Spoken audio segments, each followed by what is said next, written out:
Assalamualaikum warahmatullahi wabarakatuh. Alhamdulillahirabbil alamin. Wa bihi nasta'in. Wa ala umuri dunya waddin. Assalatu wassalamu ala sayyidina Muhammadin sallallahu alaihi wasallam wa ala alihi wa sahbihi ajmain, amma ba'du.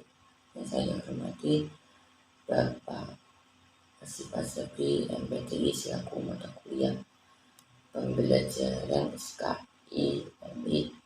Di sini saya akan mempresentasikan upaya dan usaha membuat konsep materi SKI MI yang berkualitas. Sebelumnya perkenalkan, nama saya Muhammad Faisal Hilal dengan NIM 20103100112. Upaya dan usaha membuat konsep materi SKI MI yang berkualitas.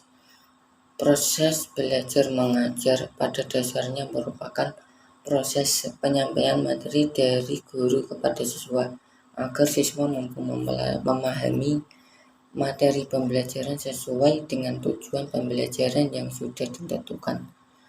Guru wajib memberi materi yang sesuai dengan tujuan pembelajaran yang hendak dicapai. Karena pentingnya materi, maka guru harus pandai dalam menyusun materi. Untuk mendapat susunan materi yang baik, sangat perlu mengambil dari sumber-sumber belajar yang baik. Sumber belajar ini sangat penting dalam model atau sistem pembelajaran.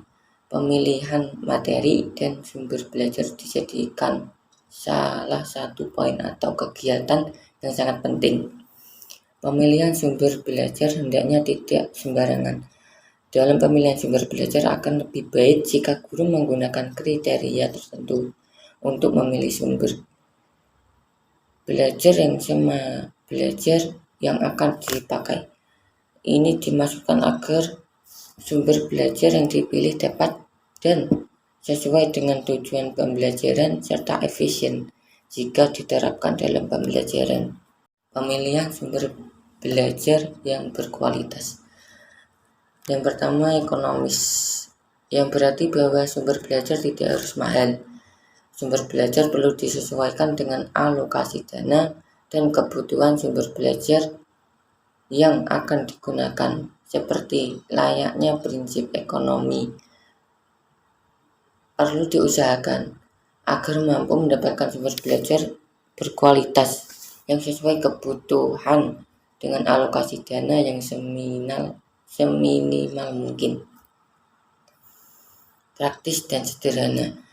Sumber belajar harus mudah digunakan dan tidak membingungkan, tidak memerlukan lagi tambahan pelayanan atau alat lain yang sulit ditiadakan. Selanjutnya, mudah diperoleh, bahwa sumber belajar mudah dicari dan didapatkan.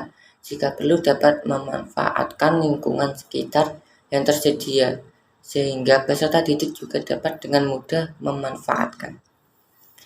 Fleksibel atau kompatibel. Sumber belajar tidak harus mengikat pada suatu tujuan atau materi pembelajaran tertentu. Akan lebih baik jika dapat dimanfaatkan untuk berbagai tujuan pembelajaran, bahkan juga keperluan yang lain.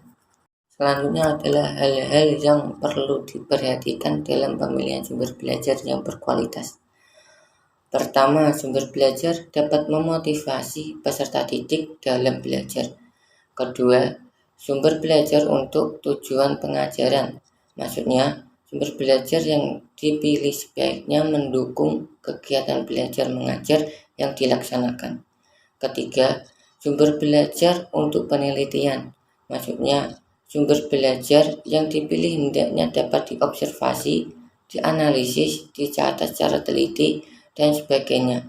Yang keempat, sumber belajar untuk memecahkan masalah.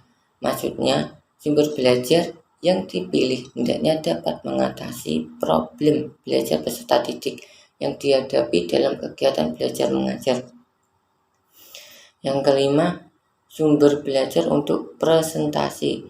Maksudnya, sumber belajar yang dipilih hendaknya bisa berfungsi sebagai alat, metode, atau strategi penyampaian pesan. Dan itulah presentasi dari saya. Jika ada kesalahan, mohon maaf sebesar-besarnya. Assalamualaikum warahmatullahi wabarakatuh.